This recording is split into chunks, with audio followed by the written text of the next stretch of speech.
The Quran says, you are busy piling up, calculating, developing your careers, your money, your occupation, your wealth, until you visit the graves. Think about it. When was the last time that you went to a funeral? Was it your mother? Was it your father? Was it your grandfather?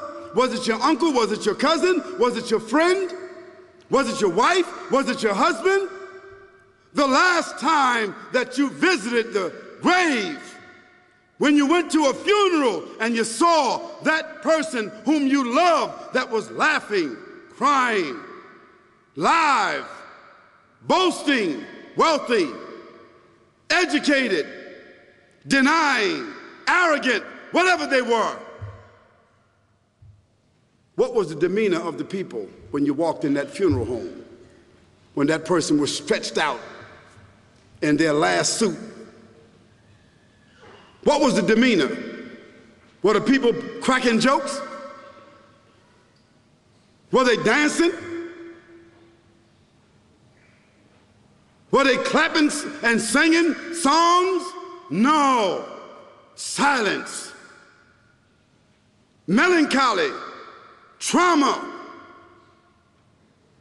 Why? Because every person that walked in that room, seeing that person stretched out, the first thing they thought about was not the person. The first thing they thought about was that one day, this will be me. So Allah said, Alhaakumut takathur. All of us, all of you are engaged in running your mouths, doing your business, multiplying, buying houses, cars, business, whatever you're doing. And when you're told about God, religion, life, morality, you're saying, look, I ain't got no time for that. I got no time for that. I don't want to hear that. I don't even believe in God. Matter of fact, I don't even know if I'm going to die, and if I do, maybe I'm coming back again.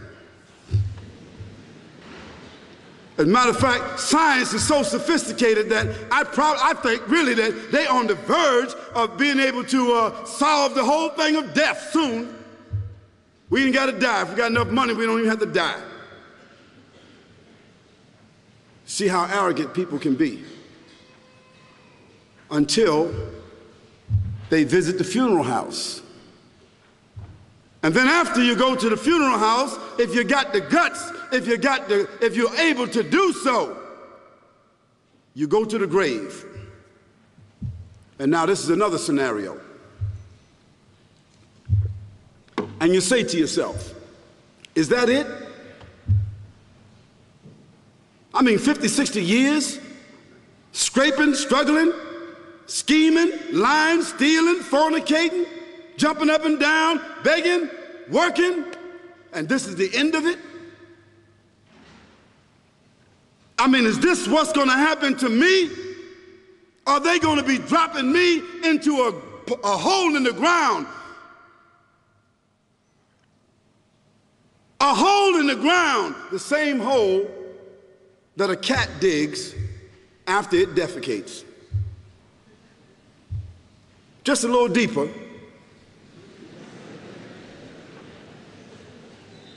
But for the same reason. The cat digs a hole because the cat has dignity. Something that human beings don't seem to have. Instinctively, the cat digs a little hole, covers it up. Humans have got to be taught to do that. But it's for the same reason. So you and I, we're going into a hole a little deeper than the one the cat dug. And all the people that's crying, pulling out their hair, screaming, almost acting like they falling in the thing with you. They want to just jump in there with you. Not really though, you know, it's all an act. Because ain't nobody really gonna jump in there and stay in there. They don't love you that much.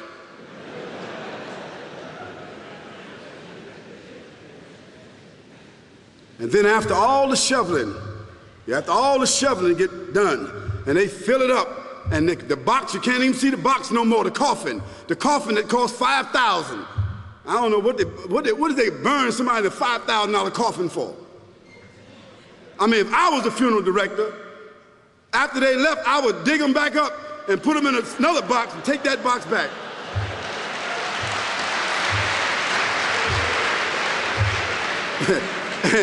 and honestly, I'm telling you, that's what they do. Yeah.